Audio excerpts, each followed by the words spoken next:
नमस्कार. आजच्या भागामध्ये आपण बघूया. इथे कल्पना सायलीला म्हणत असते, की "सायली, मगाशी मी म्हणाले, की अर्जुन आपण ही केस हरलो का?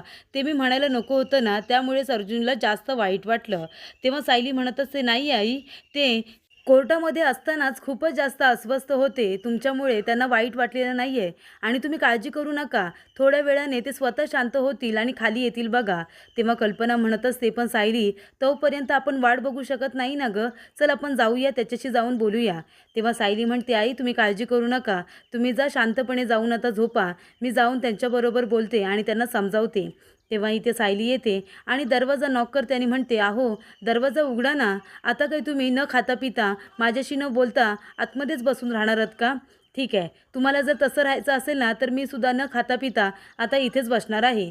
तेव्हा सायली आता बाहेरच बसून राहते. अर्जुन जातो आणि दरवाजा उघडतो. तेव्हा सायली आता आतमध्ये येते, तर अर्जुन इथे खूपच जास्त अस्वस्थ होऊन बसलेला असतो. तेव्हा सायली येऊन अर्जुनच्या खांद्यावरती हात ठेवते आणि म्हणत असते, की "सर, तुम्ही असा त्रागा करून आता काय होणार आहे? जे काही झालं ते आता सोडून द्या ना आणि रागसुद्धा तुमचा आता सोडून द्या." तेव्हा इथे अर्जुन आता तिथून उठतो आणि बाजूला जाऊन उभा राहतो. तेव्हा सायली म्हणते, "सर, मी तुमची अस्वस्थता समजू शकते. तो महिपत शिकरेसारखा माणूस सुटायला नको होता. त्याची मूळ जागा ही जेलमध्येच आहे. त्याला सोडायला नको होतं." तेव्हा इथे सायली म्हणत असते, "पण आता या सगळ्याचा विचार करून काय होणार आहे? आपण आता पुढे जायला हवं ना?" तेव्हा अर्जुन म्हणतो, "मिसेस सायली, पुढे जायला आधी माझी वकिली तर माझ्याजवळ राहायला हवी आहे ना, तरच मी काहीतरी करू शकतो." तेव्हा सायली म्हणते, "म्हणजे तुमची वकिली धोक्यात येऊ शकते असं म्हणायचं आहे का तुम्हाला?" तेव्हा अर्जुन म्हणत असतो, की "मी काही करू शकत नाही आहे मिसेस सायली. बार काउन्सिलमध्ये काय निर्णय होणार आहे काय माहिती. त्या साक्षी शिकरेने जे काही पुरावे सादर केलेत ते जर खरे ठरले ना, तर माझी वकिली जाऊ शकते आणि तेव्हा मग त्या साक्षी शिकरे विरोधात आपण जे काही पुरावे गोळा केलेत त्याचा काही उपयोग होणार नाही आणि त्यामुळे मधुभाऊसुद्धा मग सुटू शकणार नाही आहेत. मी सगळे पुरावे जे काही सादर केलेत ते खोटे मानले जातील आणि जर मधुभाऊ सुटले नाही, मी त्यांची केस लढू शकलो नाही, तर तुम्हीसुद्धा मला सोडून जाल." असं अर्जुन म्हणतो. तेव्हा सायली अर्जुनचा हात पकडते आणि म्हणते, "नाही सर, मी तुम्हाला सोडून कुठेही जाणार नाही आहे. मी तुम्हाला सोडून कुठेही जाणार नाही आहे सर. मी तुमच्याबरोबरच राहणार आहे." तेव्हा इथे सायली म्हणते, "सर तुम्ही बसा, मी आलेच." तेव्हा इथे रविराज काका बसलेले असताना नागराज आणि प्रिया दोघंजण येतात. प्रिया म्हणते, "बाबा, कोर्टात काय झालं?"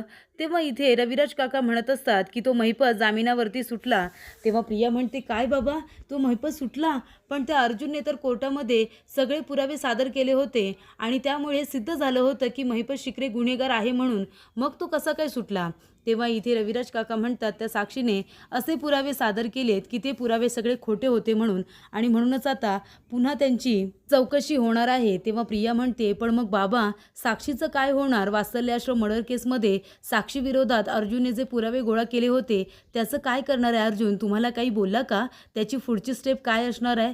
तेव्हा रविराज काका आता प्रियाला काही सांगायला जाणार तेवढ्यातच त्यांना महत्त्वाचा फोन येतो आणि ते फोनवरती बोलण्यासाठी बाजूला जातात. तेव्हा नागराज म्हणत असतो, "किती तोंड वर करून बोलत होतीस ना तू बाबा." असं म्हणाल्यानंतर रविराज किल्लेदार लगेचच मेणासारखा वितळतो आणि सगळं खरं तुला सांगून टाकतो. "आता बघ तुझा बाबा तुला काय सांगतोय का? जरा एफर्ट्स घे गं, जरा गोड बोल." तेव्हा इथे आता सायली अर्जुनसाठी कॉफी आणि स्वतःसाठी चहा घेऊन येते आणि ती म्हणत असते, की "सर, आता तरी तुमच्या मनातली काळजी थोडी कमी झाली आहे ना? आता तरी राग सोडा ना सर. आता हसा बरं, थोडे तरी हसा." तेव्हा इथे सायली म्हणत असते, "एक चिडका बिब्बा रुसून बसलाय, तो अजिबात हसत नाहीये, खडूस कुठला."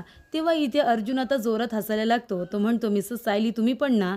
तेव्हा सायली म्हणत असते, "आता कसं? आता हे स्माईल चेहऱ्यावरती असंच राहू द्या."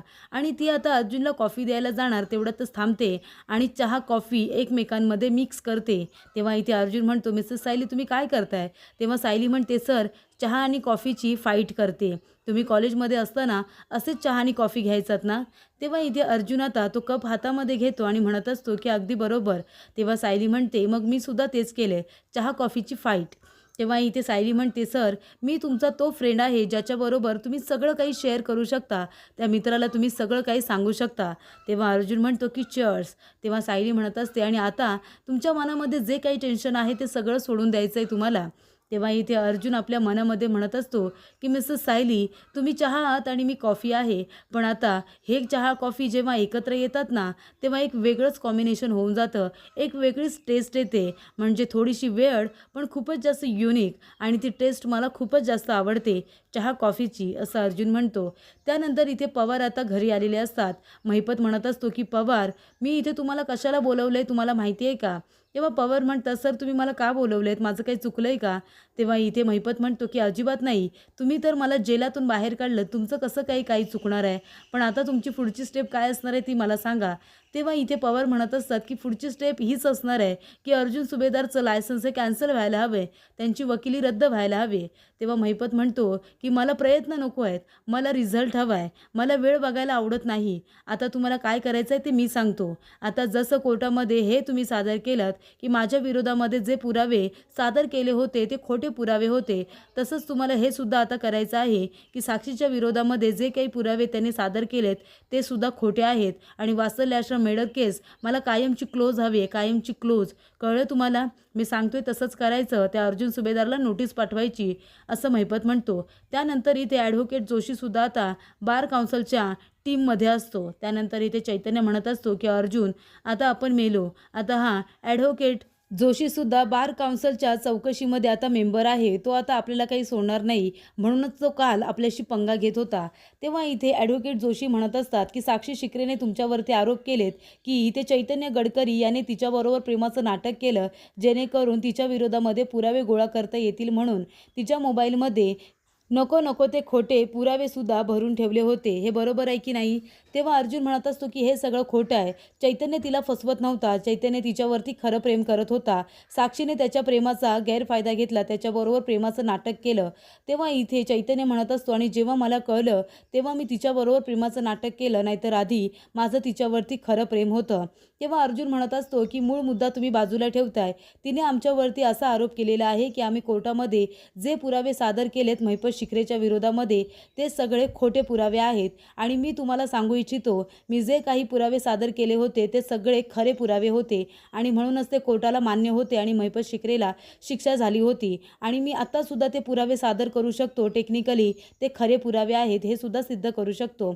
तेव्हा इथे आता मेंबर म्हणत असतात, पण तुम्ही तर त्या साक्षी शिकरेला फसवण्यासाठी तिच्याबरोबर प्रेमाचं नाटक करायला सांगितलं तुमच्या मित्राला. तेव्हा अर्जुन म्हणत असतो की हे सगळं खोटं आहे. तेव्हा इथे आता चैतन्य म्हणत असतो की तिने माझ्याबरोबर प्रेमाचं नाटक केलं होतं, पण तिने जेव्हा मला कळलं की ती मला फसवते तेव्हा मी तिच्याबरोबर प्रेमाचं नाटक करायला लागलो आणि तिच्या विरोधामध्ये अजून काय पुरावे मिळत आहेत ते बघायला लागलो. तेव्हा इथे ॲडव्होकेट म्हणत असतात, अहो पण तुम्हाला जर माहिती होतं ती तुमच्याबरोबर प्रेमाचं नाटक करते, मग तुम्हाला साखरपुडा वगैरे करायची काय गरज होती? तिलासुद्धा भावना होत्या ना, मग हे खोटं करायची काही गरज नव्हती. तेव्हा इथे आता ॲडव्होकेट जोशी म्हणत असतात, तुम्ही तिच्यावरती प्रेमाचं नाटक करूनसुद्धा तिच्या मोबाईलमध्ये खोटे पुरावे सादर केलेत आणि मग ते तिच्या विरोधातच वापरलेत, मग याला काय म्हणतात? तेव्हा इथे लगेचच ॲडव्होकेट जोशी म्हणत असतात, जर साक्षी शिकरेने केलेले पुरावे खरे ठरले तर तुमच्यावरती कठोरातली कठोर ही कारवाई केली जाईल. त्यामुळे तिने केलेले तुमच्यावरती जे आरोप आहेत ते खोटे आहेत हे सिद्ध करण्यासाठी तुम्हाला पुरावे इथे सादर करावे लागणार आहेत. तेव्हा अर्जुन म्हणतो, मला तर असं वाटतंय की तुम्ही आधीच तुमचा डिसिजन घेतलेला आहे. तेव्हा इथे रविराज काका म्हणतात की अर्जुन शांत हो आणि रविराज काका म्हणतात की आता 2 शब्द मी बोलू शकतो का? तेव्हा इथे सगळेजण परवानगी देतात. रविराज काका म्हणतात की अर्जुन सुभेदार आणि चैतन्य गडकरी हे दोघंजण माझ्या इथे ट्रेनिंगसाठी होते. मला माहिती आहे ते दोघं जण कसे आहेत ते आणि तुम्हाला सुद्धा माहिती आहे. म्हणजे आपण जसे नावाजलेले वकील आहोत तसं अर्जुन सुभेदार आणि चैतन्य गडकरीसुद्धा नावाजलेलेच आहेत. अर्जुन सुभेदार यांचं एक लौकिक म्हणजे ते आत्तापर्यंत एकसुद्धा केस हरलेले नाही आहेत आणि चैतन्य गडकरी हा माझा असिस्टंटसुद्धा होता. त्याच्यामुळे ते दोघं जण कोर्टामध्ये खोटे पुरावे सादर करतील हे तर मला अजिबातच वाटत नाही. म्हणजे ते स्वतःचा जीव जरी गेला ना तरीसुद्धा खोटे पुरावे कधीही कोर्टामध्ये सादर करणार नाही. तेव्हा तुम्ही त्यांचा पास्ट बघता योग्य तो निर्णय घ्याल अशी मी तुम्हाला विनंती करतो. तेव्हा कल्पना म्हणत असते, सायली, अर्जुन आणि चैतन्य यांचं काय झालं असेल ग? काय निकाल लागला असेल? तेव्हा इथे सायली म्हणत असते, आई तुम्ही काळजी करू नका, सगळं काही ठीक होईल. तेव्हा अर्जुन येतो आणि विचारतो की सिनियर काय होईल असं तुला वाटतंय, काय डिसिजन होईल? तेव्हा इथे आता ॲडव्होकेट येतात आणि म्हणत असतात की रविराज किल्लेदार, अजूनही बार काउन्सिलचा काही निर्णय झालेला नाही आहे, ते उद्या निर्णय देणार आहेत. तेव्हा अर्जुन म्हणतो की उद्या? हे सगळे हे लोक मुद्दामून करतायत. चैतन्य म्हणतो, म्हणजे उद्यापर्यंत अजून आपल्या डोक्यावरती टांगती तलवार आहेच. तेव्हा इथे आता चैतन्याला एक महत्त्वाचा फोन येतो आणि तो म्हणत असतो की अर्जुन आता मला जाऊन यायला हवं. तेव्हा तो म्हणत असतो की हे सगळं माझ्यामुळे होतं आहे. तेव्हा इथे अर्जुन म्हणतो की तुझ्यामुळे काही होत नाही आहे, तुला कळतं आहे का? त्या साक्षीमुळे हे सगळं होतं आहे. तेव्हा इथे कल्पना म्हणत असते देवी आईला की देवी आई चोराला सोडून संन्यासाला फाशी का बरं? तेव्हा इथे आता सायली म्हणत असते, आई तुम्ही स्वतःला त्रास करून घेऊ नका. काही चुकीचं होणार नाहीये. मी देवी समोर दिवा लावू का? आणि आपण दोघेजणी प्रार्थना करूया, म्हणजे तुम्हाला बरं वाटेल. तेव्हा इथे कल्पना म्हणत असते की माझ्या अर्जुन आणि चैतन्यावरती जे काही आरोप केलेत ते सगळे आता दूर होऊ देत. तेव्हा इथे सायली देवी आई समोर दिवा लावते आणि हात जोडून म्हणत असते की देवी आई, चैतन्य सर आणि अर्जुन सर यांच्यावरती जे काही साक्षीने आरोप केलेले आहेत ते सगळे खोटे ठरू दे आणि योग्य तो न्याय होऊ दे.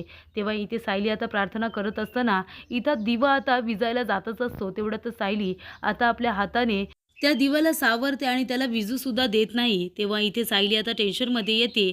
देवी आईजवळ प्रार्थना केल्यानंतर इथे दिवा आता विझणारच असतो, म्हणजे नक्कीच काहीतरी धोक्याची घंटा आहे असं इथे सायलीला आता कळत असतं. तेव्हा सायली आता हात जोडून देवी आईसमोर उभी असताना म्हणत असते की कुठलंही संकट जर येणार असेल ना तर ते येण्याच्या आधीच दूर होऊ दे आणि सगळं काही अगदी व्यवस्थित होऊ दे असं ती मनामध्ये म्हणत असते. पण मनामध्ये सायली आता अर्जुन आणि चैतन्यासाठी खूपच जास्त काळजीत असते. तर पुढील भागामध्ये आपण बघूया, अर्जुन आता रविराज काकांना म्हणत असतो की सिनियर, चैतन्य फोनवरती बोलत पुढे पुढे आला आणि नंतर तो गायबच झाला, कुठे गेला असेल? तेव्हा रविराज काका म्हणतात की अर्जुन, मला तर वेगळीच शंका वाटते, म्हणजे त्या महिपतच्या माणसांनी चैतन्याला किडनॅप वगैरे तर केला नसेल ना? तेव्हा अर्जुनला खूपच जास्त टेन्शन येतं. तर इथे सायली धावते त्याने म्हणते, अश्विन भाऊजी काय झालं? तेव्हा अश्विन आता आपल्या रूममध्ये टी व्हीवरती न्यूज बघत असतो आणि ती दाखवण्यासाठी त्याने सगळ्यांना हाक मारलेली असते. तेव्हा अर्जुन येतो आणि म्हणतो, अश्विन काय झालं? तेव्हा अश्विन म्हणतो, दादा न्यूज बघ ना.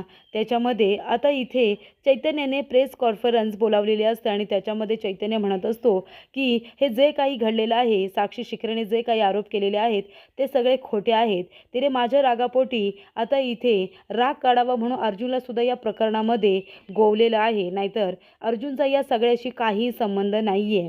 साक्षीने हे सगळं मुद्दामून केलंय.